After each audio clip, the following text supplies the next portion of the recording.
Hello friends, welcome to VL classes. Today we are going to discuss about part 2 simple interest. इसके previous video में मैंने आपको उसका part 1 बताया था। अगर आपने प्रीवियस वीडियो अभी तक नहीं देखा हुआ है तो उसका लिंक नीचे डिस्क्रिप्शन बॉक्स में दिया हुआ है, वहाँ जाकर आप हमारे प्रीवियस वीडियोज़ को देख सकते हैं, जो कि बहुत ही इंपॉर्टेंट क्वेश्चंस के कलेक्शंस किए गए हैं।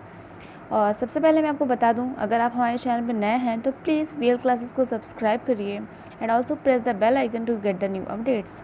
सो लेट्स स्टार्ट द सेशन। आज जो भी क्वेश्चंस के कलेक्शंस किए गए हैं वो बहुत ही इंपॉर्टेंट है, बहुत ही शॉर्ट ट्रिक्स हैं। आप विद इन 5 सेकंड आप क्वेश्चंस को बहुत ही ईजिली कर सकते हैं और ये सारे क्वेश्चंस बहुत ही इंपॉर्टेंट हैं। तो आज को सेशन स्टार्ट करने से पहले मैं आपको एक छोटा सा रूल बता दूं। ये रूल बहुत ही ईजी है, right. R equals to n-1/t into 100, where R जो है वो रेट ऑफ इंटरेस्ट यानी कि दर होता है, T यानी कि टाइम, N यानी कि गुना। यानी कि जब किसी क्वेश्चन में उसका रेट दिया हो या टाइम दिया हो और उसमें पूछे कितना गुना हो जाएगा तो आप यहाँ से निकाल सकते हैं, या फिर गुना दिया हो, टाइम दिया हो, रेट ऑफ इंटरेस्ट पूछे तो आप यहाँ से निकाल सकते हैं। इट मीन्स टू से अगर 2 वैल्यू गिवन है तो आप यहाँ से तीसरी वैल्यू ईजिली फाइंड कर सकते हैं। बट इन केस क्या होता है कि जब 2 चीज़ों का कंपेयर दे दिया जाता है, यानी कि 2 चीज़ें दे दी जाए, यानी कि लाइक इस तरह हो कि R equals n1-1/t1 into 100 and also R equals to n2-1/t2 into 100। यहाँ पे दोनों R की वैल्यू सेम है, so we can write it as n1-1/t1 equals to n2-1/t2। ये जो दोनों हैं ये बहुत ही इंपॉर्टेंट फार्मूलाज हैं। अगर ये आपको याद हैं तो आप बहुत जल्दी क्वेश्चंस को सॉल्व कर ले जाएंगे। Okay, so now see the questions, you will understand better. Like कोई धन साधारण ब्याज की दर से 4 वर्ष में 3 गुना हो जाता है तो 2 वर्ष में कितना गुना हो जाएगा। ओके, तो यहाँ सिंपली आप देख रहे हो 2 चीज़ों का कंपैरिजन कर दिया गया। कोई धन साधारण ब्याज की दर से, ब्याज की दर नहीं पता है बट वहाँ पे 4 वर्ष में वो 3 गुना हो रहा है तो 2 वर्ष में कितना हो जाएगा। सिंपली हमें यही फॉर्मूला अप्लाई करना है, क्योंकि यहाँ जो साधारण ब्याज दिया यानी कि दोनों केसेस में क्या है, सेम है। इसलिए यहाँ पे देखिए n1 यानी कि 3 गुना हो जाता है t2 यानी कि 4 वर्ष में, तो n2 यानी कितना गुना हो जाएगा t2 यानी कि 2 वर्ष में। Simply we will apply the formula n1-1/t1 equals to n2-1/t2। Simply यहाँ जब वैल्यू आप रख देंगे तो यहाँ n2 बच गया, so we got n2 equals to 2 यानी कि 2 गुना, यानी कि वो 2 वर्ष में 2 गुना हो जाएगा। आप देख सकते हैं ईजिली आप इस फॉर्मूले से कितने जल्दी आंसर को फाइंड कर ले रहे हैं। अगर आपको फॉर्मूला पता है तो आपको ये सब राइट करने की कोई भी ज़रूरत नहीं है। Simply you just apply in the formula and you will get the value. Okay, now see the next question. If the question is like that, कोई धन साधारण ब्याज की दर से 8 वर्ष में 2 गुना हो जाता है तो 4 गुना होने में उसे कितना समय लगेगा। सिंपली यहाँ साधारण ब्याज की दर, इसका मतलब है कि ब्याज जो है, रेट ऑफ इंटरेस्ट, वो दोनों केसेस में क्या है, सेम है। Okay, so we will apply the formula n1-1/t1 equals to n2-1/t2। Okay, तो अप्लाई करने पे क्या, पहला हमें दिया हुआ है कि 8 वर्ष में 2 गुना, यानी कि t1 है 8 और n1 है 2। ओके, तो 4 गुना यानी n2 4 - 1, कितना समय लगेगा, यानी we will have to find the t2। Okay, so we got the value of t2 is 24 year or वर्ष, यानी कि 24 वर्ष। उसे 4 गुना होने में 24 वर्ष लगेंगे। Okay, I hope you understand the question. Now see the next example. Like प्रतिवर्ष कितने प्रतिशत की दर से 1800 रुपये की राशि 10 वर्षों में 2700 रुपये हो जाएगी।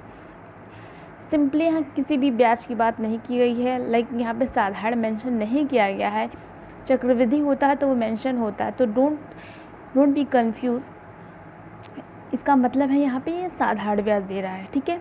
तो यानी 1800 रुपये हमारे पास, यानी हमारी प्रिंसिपल अमाउंट जो है वो 1800 है 10 वर्षों में, यानी टाइमिंग क्या है, 10 ईयर है। ओके, तो 2700 यानी कि उसका अमाउंट कितना हो जा रहा है, 2700 रुपये हो जा रहा है, ठीक है। तो अगर हमारे पास अभी समझ लीजिए 1800 रुपये है और हमारे पास 10 साल बाद हमारे पास जो है 2700 रुपये हो जा रहे हैं।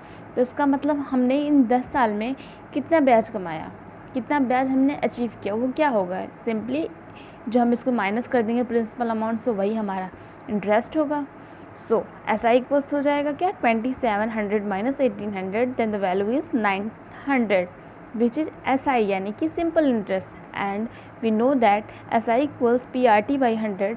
So we simply put all the values in the formula, then we get like SI 900, P की वैल्यू यानी 1800 रुपये, R हमें रेट ऑफ इंटरेस्ट फाइंड करना है, T यानी 10 years divided by 100. So after solving this we got R equals to 5% per annum. R जो rate of interest है वो मिलेगा हमें 5% वार्षिक. ओके, आई होप आपको समझ में आ गया होगा. But if you have any kind of query so please ask me on the comment box. Okay, I will clear all your doubts. Now see the next question. Like एक व्यापारी 45,000 का ऋण 2 बैंकों से लिया तथा एक बैंक से 8% वार्षिक तथा दूसरे बैंक से 12% वार्षिक ब्याज की दर से ऋण लिया. यानी कि हमारे पास, आप यहाँ पे खुद को एज्यूम करो कि आप हैं, आपके पास 45,000 रुपये हैं और आपने क्या किया, ये 45,000 जो है 2 बैंकों से लिया है, जिसमें से कुछ अमाउंट पहले बैंक से होगा और कुछ अमाउंट दूसरे बैंक से, और दोनों को मिला के हमारे पास 45,000 होंगे. बट दोनों का जो रेट ऑफ इंटरेस्ट है वो क्या है, अलग अलग है, डिफरेंट है.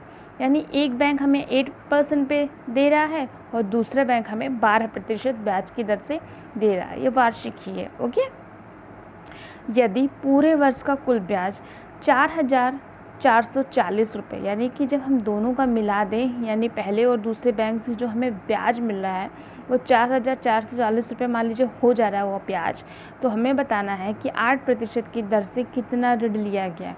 क्योंकि यहाँ ये एज अ टोटल बताया जा रहा है कि 2 बैंक से हम ऋण ले रहे हैं, पहले बैंक से 8%, दूसरे बैंक से 12%. लेकिन ये नहीं पता है ना हमें कि हम पहला बैंक हमें कितना पैसा दिया, दूसरा बैंक कितना दिया. सो बस यही फाइंड करना है हमें. अब क्वेश्चन देखने में आपको बहुत लॉन्ग लग रहा होगा बट इसका सोल्यूशन बहुत ईजी है. Okay, just here you can see that how easily I solve this question. Okay, it doesn't matter the question is how much long, कितना लंबा है या कितना लॉन्ग जा रहा है क्वेश्चन, इससे नहीं मतलब होता है. अगर आपको उसके बेसिक कॉन्सेप्ट्स क्लियर हैं तो आप किसी भी क्वेश्चन के आंसर को 1 और 2 लाइन्स में ईजिली दे सकते हो.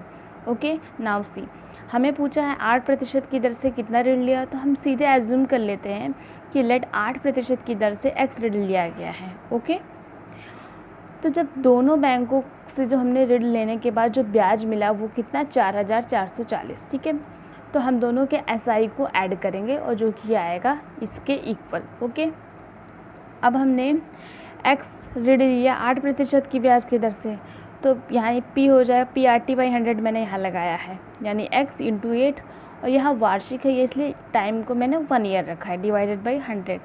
अगर हमने पहले बैंक से x ऋण लिया तो जाहिर सी बात है दूसरे से हमने कितना 45,000 माइनस x ही लिया जाएगा, वो 12% की दर से है, तो 12 इंटू 1 डिवाइडेड बाई 100, और दोनों का SI को योग करने पे आ रहा है 4,440. ओके, सिंपली मैंने यहाँ पे कट कर दिया, 4 2 जा 8, 4 3 जा 12, और यहाँ 4 से 1110. ठीक है, फिर जब हम इसको सॉल्व करते हैं ये 100 यहाँ ट्रांसफॉर्म हो जाएगा, तो हमें जो वैल्यू मिली वो 2x plus 135,000 minus 3x equals to 111,000. Okay, after solving this we got x equals to 24,000 rupees, यानी कि 8% की दर से x ऋण लिया गया. सो अगर 12% की दर से पूछा जाए तो कितना हो जाएगा, 45,000 हमारा टोटल था माइनस 24,000, तो हमें क्या मिल जाएगा, 541 and 21. ओके, यानी कि 12% वार्षिक ब्याज की दर से 21,000 रुपये लिए गए और 8% ब्याज की दर से 24,000 रुपये लिए गए हैं. ओके, सो आई होप आपको ये क्वेश्चन समझ में आ गया होगा। एग्ज़ाम में बस ऐसे ही इसी टाइप के क्वेश्चन जो है पूछे जाते हैं, ये देखने में बहुत लॉन्ग जाते हैं। कभी भी आप किसी भी क्वेश्चन के लेंथ पे मत जाइएगा। अगर आपको कॉन्सेप्ट क्लियर है तो विद इन 1 और 2 line you can easily solve the questions, okay. और ये सब क्वेश्चन जो है बहुत ही इंपॉर्टेंट है, तो आई होप आपको ये सब समझ में आ गया होगा। इसका नेक्स्ट वीडियो में आपको मैं कंपाउंड इंटरेस्ट के बारे में बताऊंगी, ओके। सो वीडियो कैसा लगा प्लीज़ मुझे बताइए। Thank you for watching. Please like, subscribe and share.